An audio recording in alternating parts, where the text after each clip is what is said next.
Hey guys, Jack here and I'm back from E3 after a very long and jam-packed week, but the plus side is I played a load of games when I was out there. I got hands on with a lot of the biggest new titles and now I'm going to give you my first impressions. I think that this year was particularly good for E3, especially compared to last. It was all about the new consoles last year of course, but now we're seeing some actual next gen games being revealed and also available to play, which is great. It's not just CGI trailers and B-roll, it's actual gameplay, which is really what people want to see.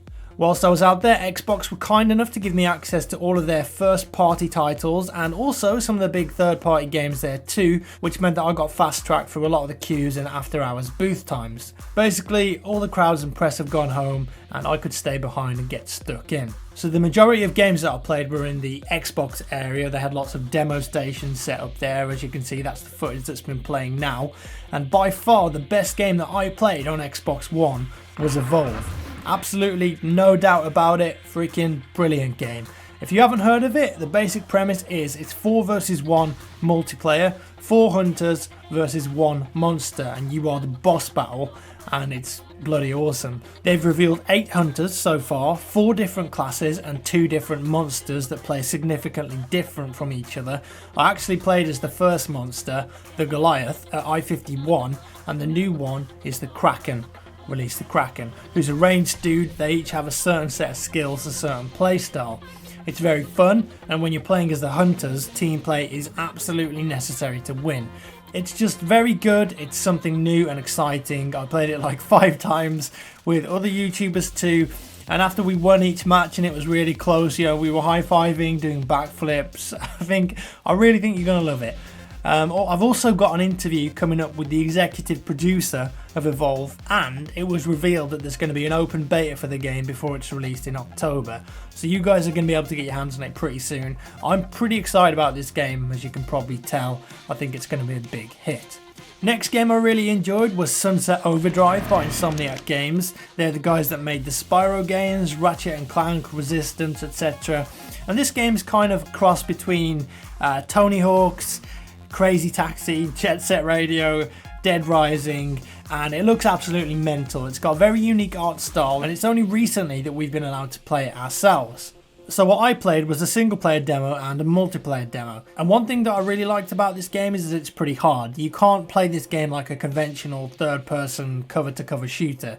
You're just going to get dumped on if you do that, if you're just running along the ground, because there's a lot of monsters.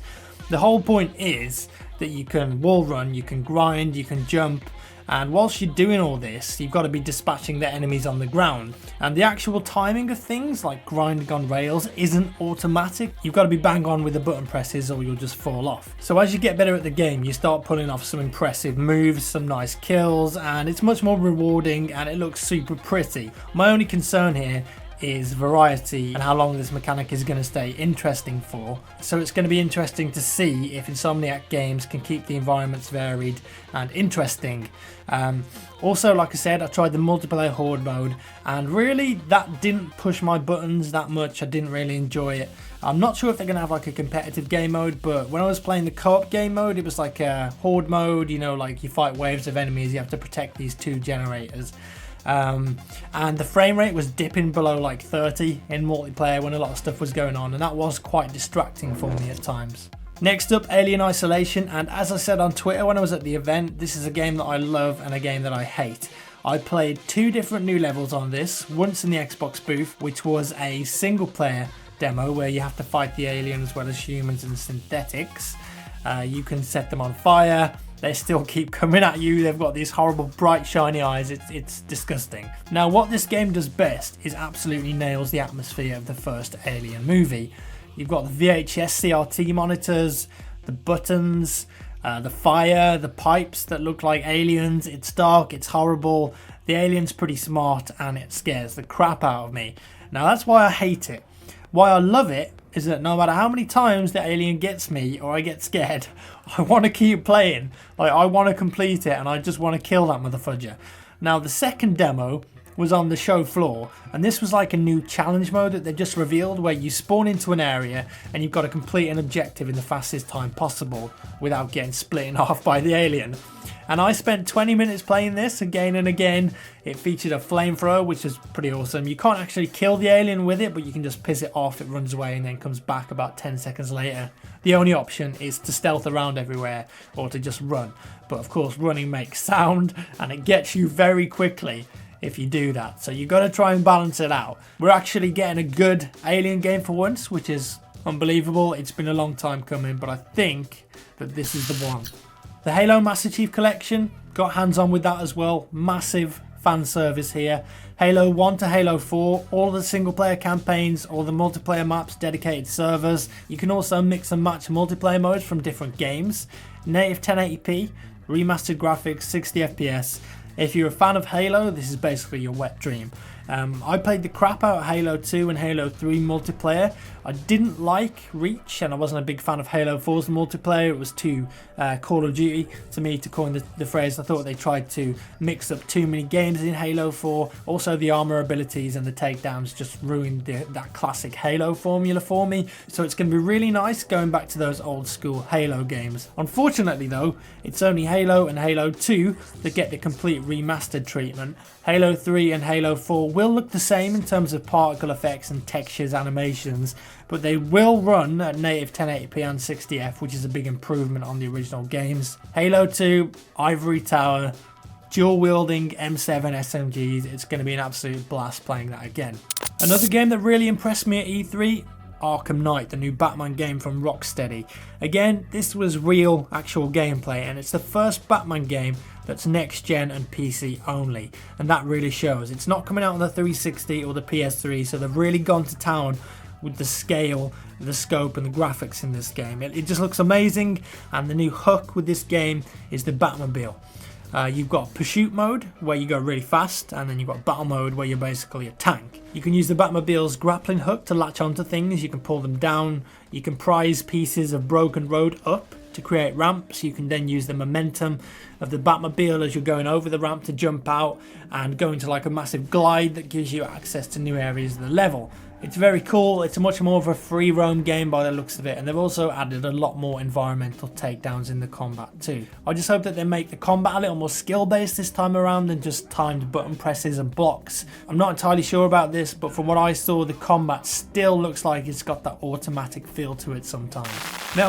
Forza Horizon 2, of course, the new open world racing game. It looked great, more of an arcade feel than the classic Forza games. Myself, Stripping, Syndicate, Fearcrads and Benny Central had a few races on this together. Another native 1080p game, and we're seeing a lot more of this now on next gen consoles, which is good. Nice day and night cycle on there too, some cool weather effects. You can also go a lot more off-road on this game and take shortcuts. The hard sell, of course, with this game is going to be whether the hardcore Forza fans are going to want to play it. It's not really a simulation racing game, it's more of an arcade spin-off to the original Forza series. But of course, it's still got its own merits, and the cars also handle pretty nicely. Far Cry 4, I rode an elephant and I used it to kill people, and then the elephant turned around and killed me. I was pissed. It was glorious. Next up, Destiny. It's coming out on 360, Xbox One, PlayStation 3 and PlayStation 4. But not PC. Bungie, please, I don't understand. Anyways, the game itself is good. It looks gorgeous on Xbox One and PS4, but it runs at 30 FPS. And I hate how that's still a thing, because 60 FPS makes a huge difference to multiplayer shooters. Anyways, I did play a lot of the Domination game mode when I was there at the event. There's 3 flags, you know how Domination works. And I like how you can see the enemy's health bar. It feels a lot like Halo 3 to me with the shield and the health system. There's no stupid armor abilities apart from a superpower which has a long cooldown. Grenades are also on cooldown, so you can't spam them. It's much more about the gunplay and your personal movement than stupid gimmicks and kill streaks. I was a big fan and I enjoyed it a lot, and I'm going to be bringing out a bigger video covering Destiny this week because I've got some footage of it, and I'm also playing more of the PvE stuff in the alpha. Watch this space. A couple of other games I got hands on with before we start wrapping things up.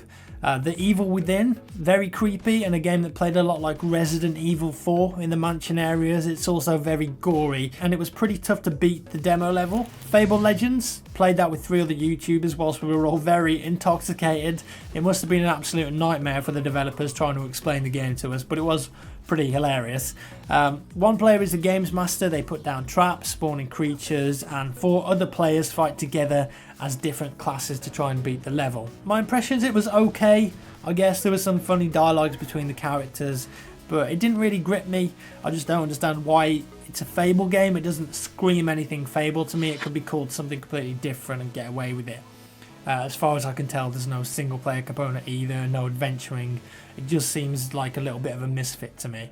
Yeah, that's about it. Those are the games that I got hands on with. I did play a couple of other games, but I'm going to do single videos for those because I've actually got capture. And I also saw stuff like The Division, The Crew, Rainbow Six, but that was just the gameplay demos that you guys saw. So there's not much point talking about them yet, as I don't have like actual hands-on experience with them. Anyways guys, thank you very much for watching. I had a brilliant time out there, and I really should thank you lot, my viewers. You're always coming back and watching my content, because otherwise I wouldn't be able to go out there. So big up and pat yourselves on the backs. Also a big thank you to Dom, Mary, James and Chris, who were out there with us, and they helped us out a lot setting up meetings and just organising our schedules. Many thanks to you guys, you were awesome. Plenty more content coming up this week, including Hardline, of course. I can finally play the beta now that I'm back home. I think a Battlefield Hardline is in order. That'd do the trick. Remember to check out g2a.com/r/jackfrags for cheap games. Leave a rating and a comment. Let me know what your most and least impressive games of E3 were, and I'll see you in the next one.